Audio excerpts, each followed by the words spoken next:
5 differentiating between a human being and Hashem. A human being, the person and his intellect are two entities. The person, your understanding is out, it has to do with outside of yourself. Elohu Yisale Shmo V'dato Echad. He and his understanding is one. It all emanates from him. And a human being with his level of limitation, because we're finite, we're not able to grasp and perceive this on a clear level. Just as a human being cannot fathom or come upon the truthfulness of God, because God is infinite. Something finite cannot fathom something that's infinite. No human being could see me and will live. Identically, we don't understand how from his infinite essence does he understand things. The Navi says, in the name of Hashem, my thoughts are not like your thoughts, and my ways are not like your ways. So if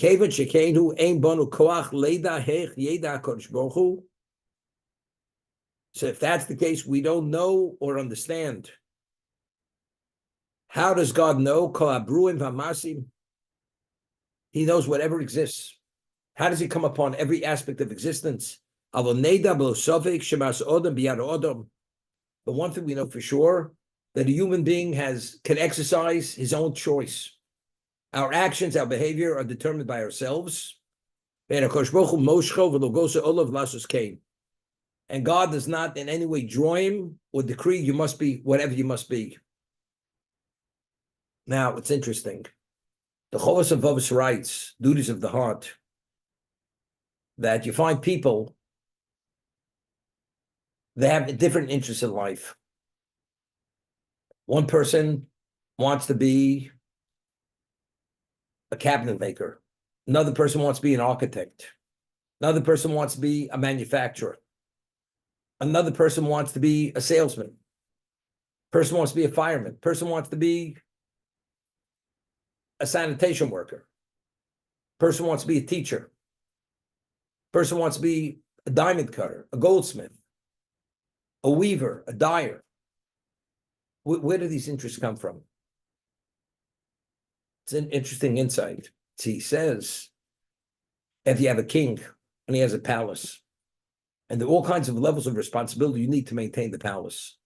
So what does he do? He hires people of many abilities to maintain the palace. Purchasing food, purveying the food, cooking the food, preparing the food, presenting the food, serving the food, maintaining the cleanliness of the palace, make sure that the fabric of the furnishings are at that special level. So he has to have multiple different types of people talented with multiple abilities to maintain the palace. God has a world. There are all kinds of needs in this world. We need structures. We need masons. We need builders. We need carpentry. We need cabinet makers. You need you need undertakers. You need doctors.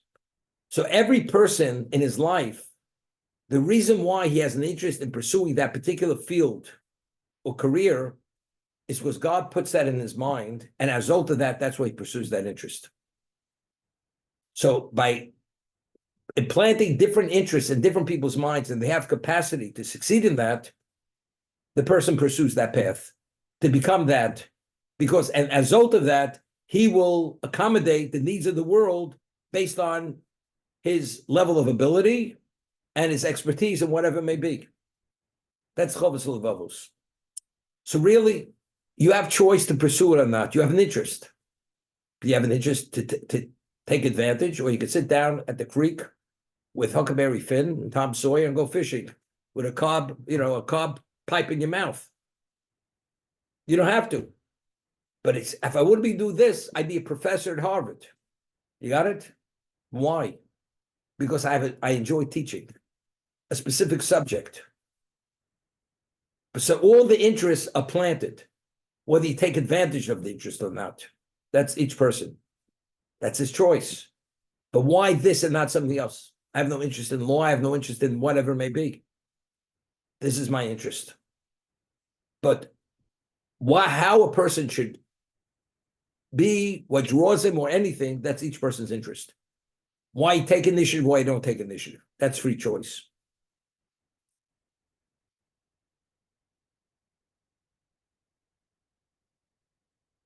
No It's not because a person has to be a person of faith or religion, you accept this. Ella berios, berais buros, just the person who's intellectually sound and intelligent, he would understand the same thing. Let's stop for a moment. If a person is in touch with reality, how many people in this world? The world has a certain symmetry. The world has endless resources, which maintains this existence. It didn't come out of thin air. Call it the Big Bang, call it whatever you want. But factually speaking, the world functions in a certain capacity, which is considered beyond genius. It's clearly divine genius. Whatever the divine is, whether you believe or not, it doesn't make a difference. But if you're a thinking person and you do your analysis on the human being, on living species, on every level, on botany, on atmospheric, whatever you want, it's clear. This is something mega. It's mega. There's no word that you can describe what it is. It's beyond comprehension. It's beyond human grasp. No computer can compute all the needs of what this existence is. Every person, every temperament, they know people who are exactly alike, slight different temperaments, and to address those temperaments and to maintain those people.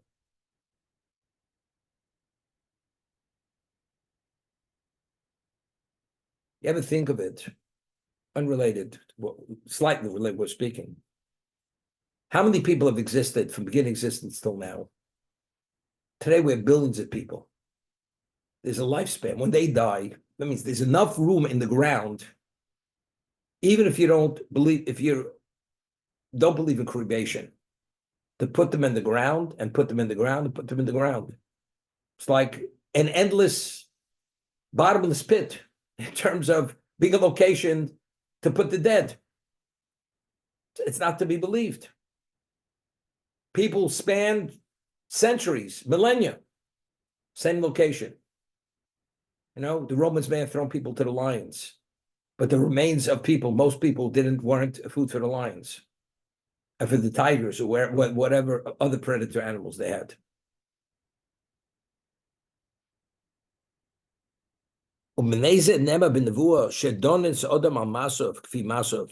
Therefore, through prophetic communication, we know only that a man is judged based on his actions, im tov im ra, whether they're good or they're bad.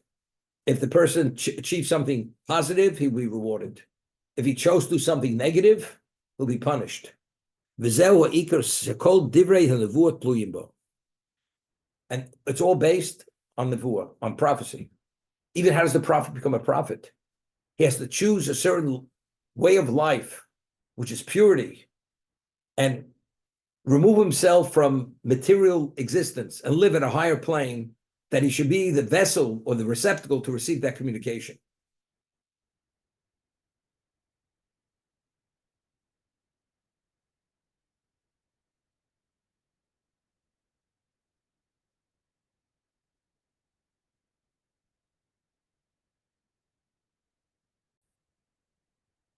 Chaim Volozhiner, who's the primary student of Vilna, writes in his work Nefesh Chaim, the fourth gate, one of the chapters. You say to a person, do you believe in God? He says, yes. Do you believe all existence came about because God created? Yes. Do you believe God is aware of everything you do? Everything he answers in the affirmative. Yes. Do you believe there's such a thing as reward and punishment? Yes. But yet, people do what they want. They check off every box. Yes, yes. But yet, They act and behave like there's no God, unless it's something which is unconscionable that they won't do. But anything less than that, they will do. They'll cross many lines. But if you believe that's your reality, so why don't you behave differently? That's the question. You know, the president of the United States, he wears a pin on his lapel. Every president, in God we trust. God bless America. You could say God bless America today to doomsday. In terms of your personal behavior, God bless America, but you do what you want. You go and you hone up to the rich guy, you rub shoulders with him, because maybe some of his excess cash may fall into your pocket. Right? And you court him, and you flatter him, and you play up to him. God bless America. Where does God come into?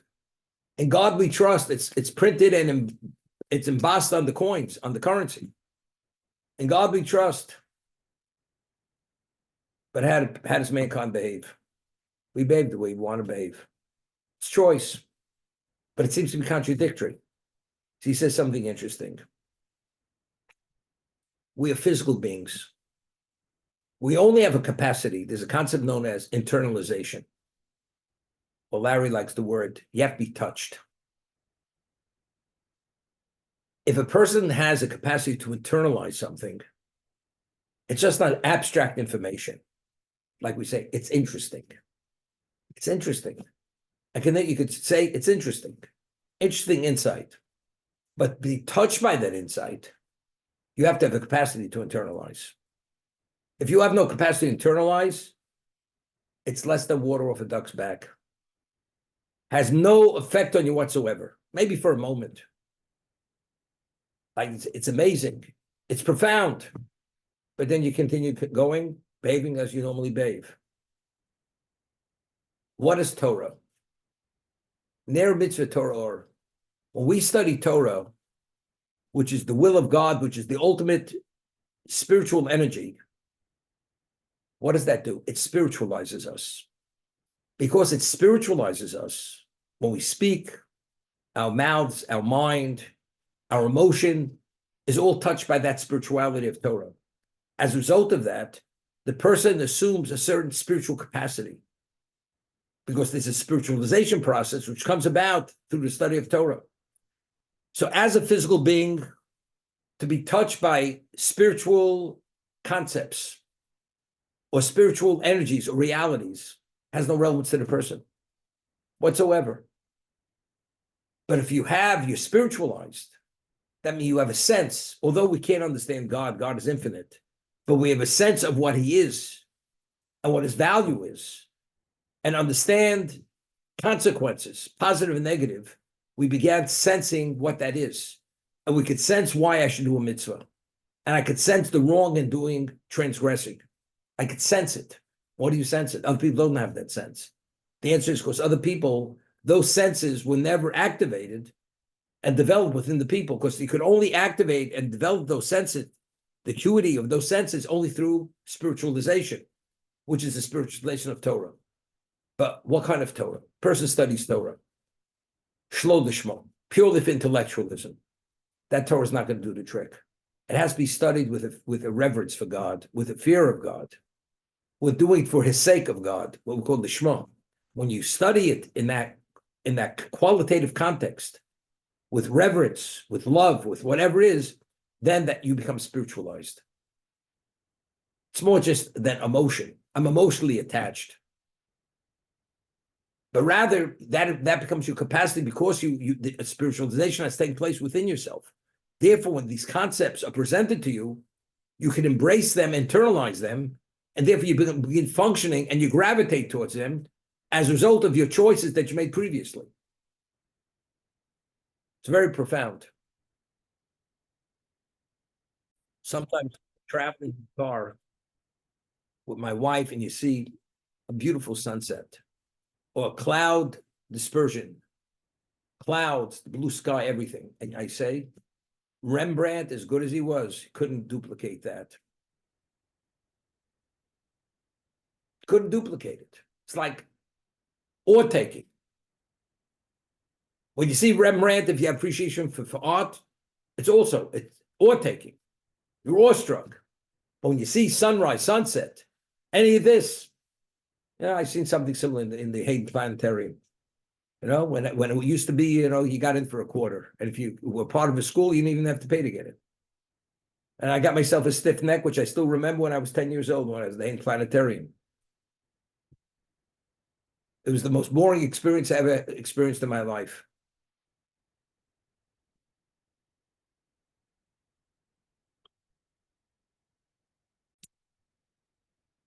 Anything, any branch of knowledge, as much as you live it and breathe it, the level of impact on the person is not the same as the impact of Torah if you study Torah properly.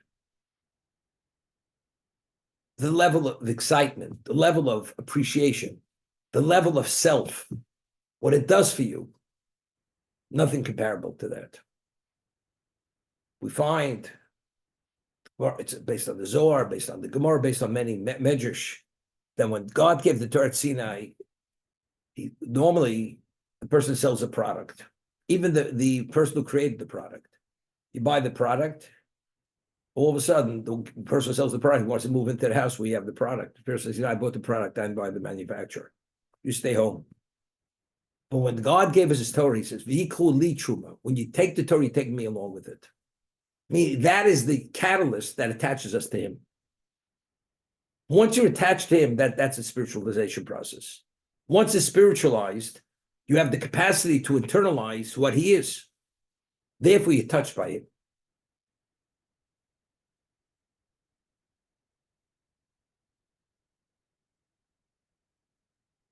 Just learning the Gemara this morning. The Gemara says, Yori Shamayim is Dvorav Nishmaim. A person who truly fears God, his words will have an effect on other people. People will embrace his words. Why? Because Koheles ends, so Dover had Dover Nishma. At the end of time, everything is heard. Dover Nishma, Es Elokim Yiro. So the Talmud says, the word that is heard is the one who is Elokim Yiro. If the person truly fears God, has reverence of God, his word will be taken and he will be able to touch people. Because of the Yerushalayim, because of the fear of God that the person has. So that's the determining factor. So it gives you the ability to what? Because you're a different being. You're imbued with a certain sense of God, and as a result of that, you have a different level of presence than other people. There's an aura about that person.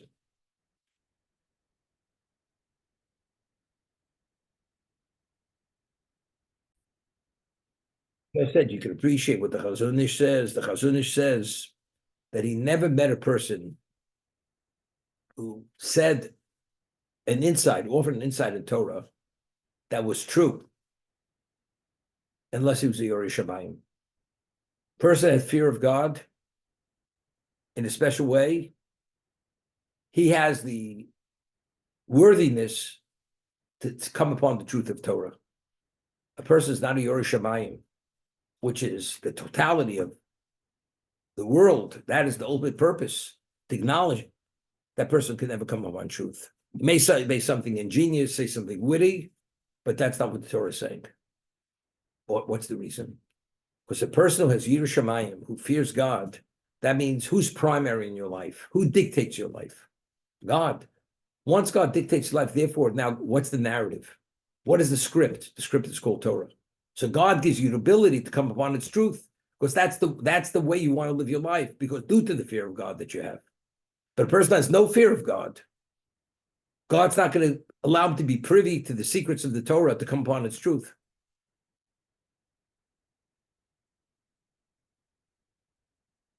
So the Yoreh Shamayim is Dvarav Nishmoyim. Person who truly fears God, his words will be heeded.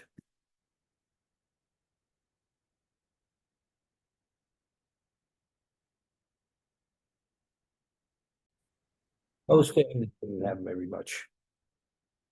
And whatever you had to work for. There were no free rides. And I remember there was somebody who lived in our building. He was a very wealthy man. His kids went to Cornell, and they had to work summers themselves for underwrite their spending money and pay for their own tuition, part of their own tuition. Whatever they couldn't make, the father, why? Says their father told my father, he wasn't an observant Jew, he's like a traditional Jew. He said, my children will only have an appreciation for money if they work. Otherwise, they have no appreciation for money. So I'm doing them a service, although they're going to inherit a lot of money, a fortune, get a very big business. But at this point, for them to behave responsibly when they come into the business, they have to appreciate the value of a dollar. That was his thing. And the only way you appreciate it, you have to work for it. And then you understand why it's so valuable. But if something you don't work for, you understand the dollar, what it is. Without it, you don't have what to eat, but you don't internalize the reality. To be able to taste it and breathe, you have got to breathe it and taste it. That you got to work hard. You have to make sacrifices. Without sacrifices, there's no internalization. As brilliant, as bright as you may be,